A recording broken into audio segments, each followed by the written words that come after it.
Hey everybody, this is Perch. Comics is a small community. That's what we're told. It's a small industry. And what is meant by that statement when people make it is that it's kind of a bit of a warning. It's what it's saying is don't make waves. Don't for lack of a better word, don't crap while you eat.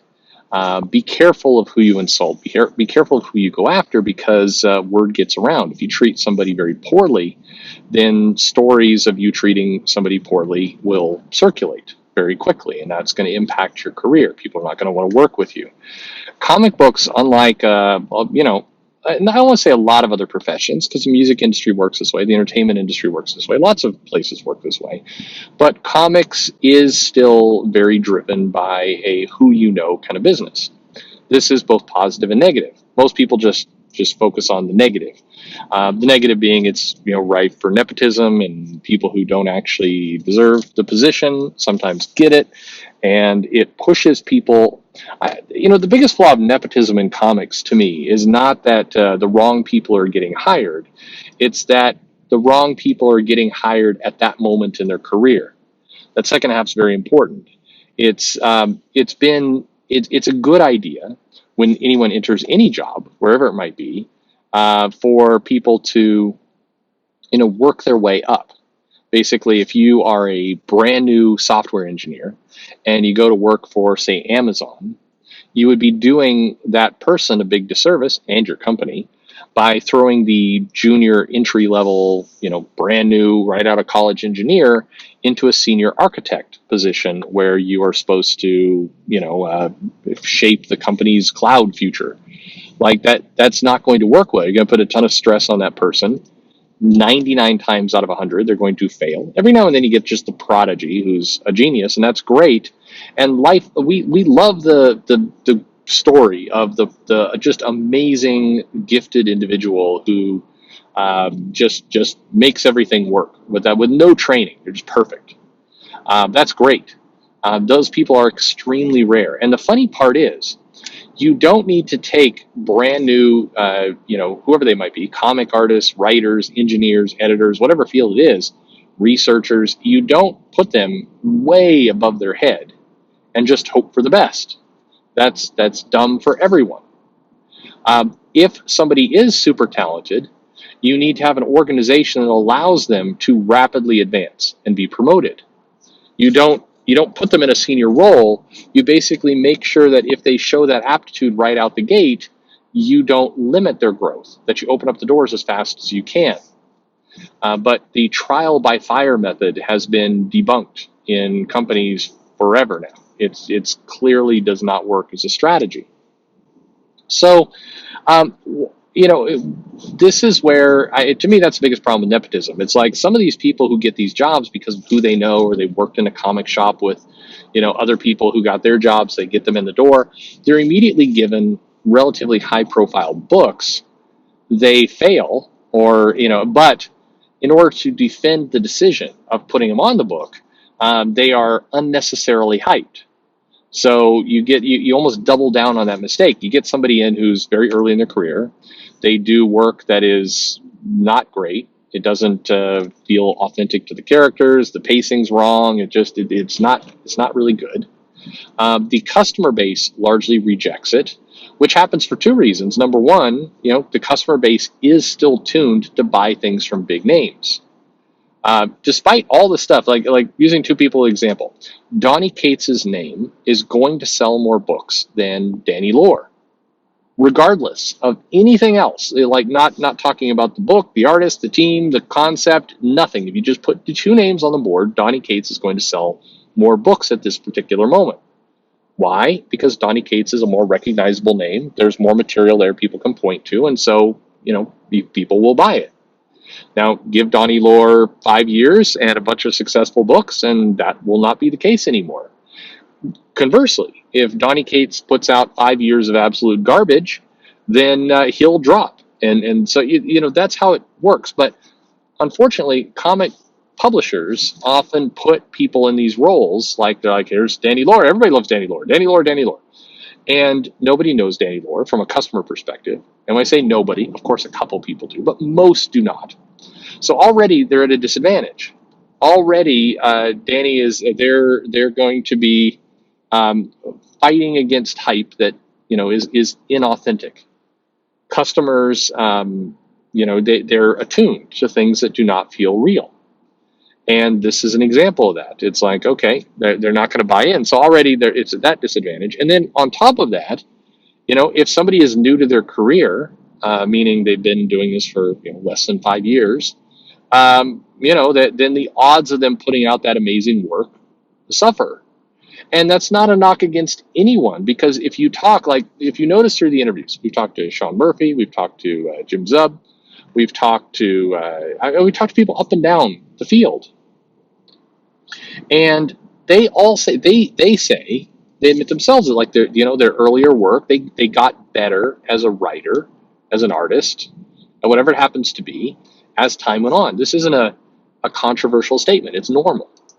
So if you take somebody who's new to their career, still learning the ropes, still trying to figure out their voice, you overhype them, meaning the customers almost naturally want to go up against it, and you put them on a book that's more high profile than they should be on based on their career level, your odds of being successful are extremely, extremely low. And we've now seen several years, we've seen at least a decade of that strategy playing out in comics. And what you see is the customer base getting more and more, I think, aggravated about a number of things, not just this thing, but this is one of them. And you see the publishers and the editors and the creators who, I try and put myself in everyone else's shoes, because it helps to have empathy and understanding for what somebody is going through. If you're Vita Ayala right now, you are relatively new. Now, Vita's been a name for a few years, but relatively new in the grand scheme of things, certainly compared to other people who've been doing this for 10 years or more.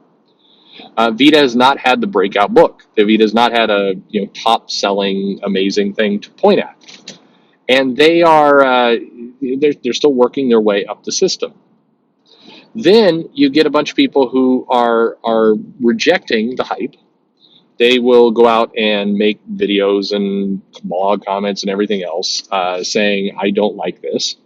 And if you're Vita, you're going to look at this stuff and go, screw those people. Like, already they are probably feeling some stress at being put in this position.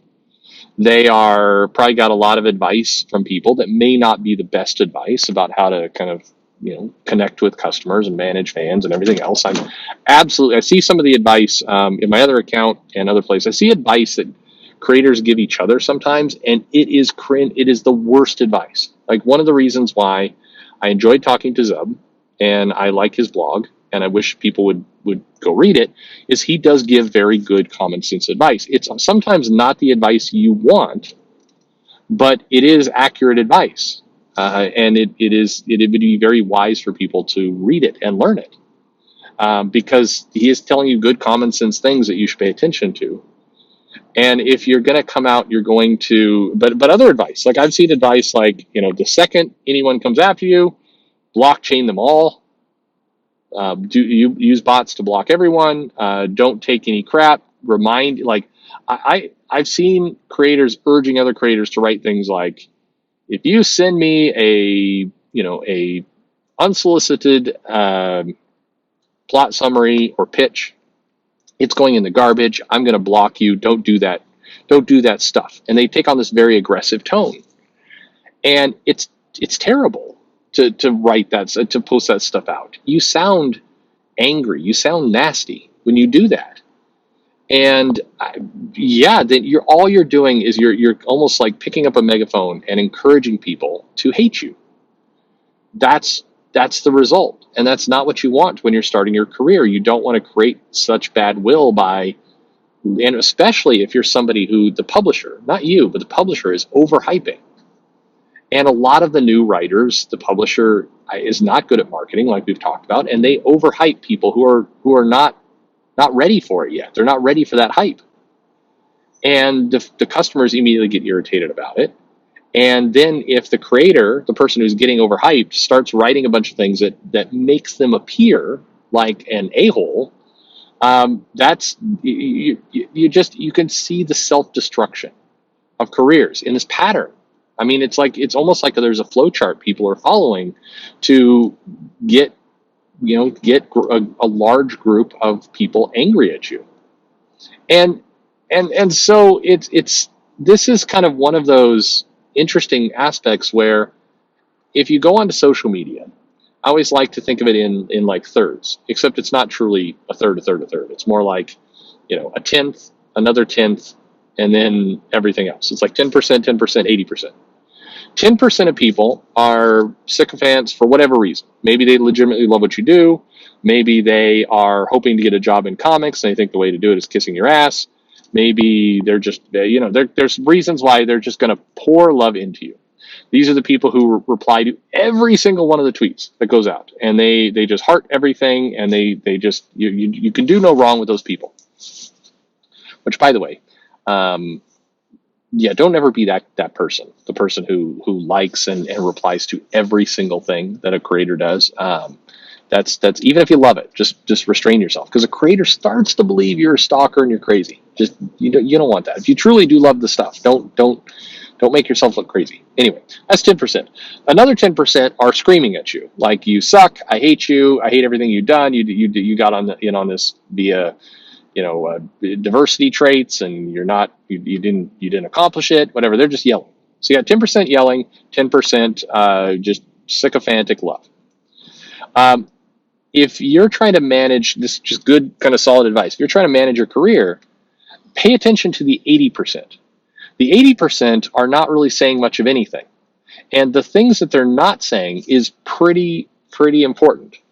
Those are the people who are kind of watching, observing. Maybe they just want to read comics. They just want to kind of hang out, but they're not getting involved in any of this kind of zoo.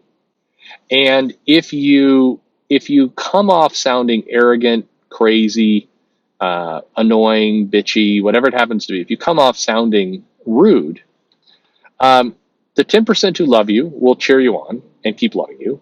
The 10% who hate you may hate you more, but honestly, they're already in that camp, so you're not losing anything. But the 80% start to slowly make their way over to the 10% who hate you camp. If you come across sounding arrogant and irresponsible and petty and just rude to people, the 80% who are just kind of watching, observing, not really taking a side one way or another, slowly just start to dislike you. Many of that 80% will not join in the noise of the 10% who dislike you, but they will just not buy your books. They will just say, well, here's another person who doesn't know how to handle the fame or handle the job. And they will just tune out. What you want to do is always come across in a way that make the 80% of people, the vast majority, that make them, you want those people to think you're a good person, you've got it together, you're somebody who's doing the right things. That's the group you're playing to, and that's the part that gets messed up a lot of the time.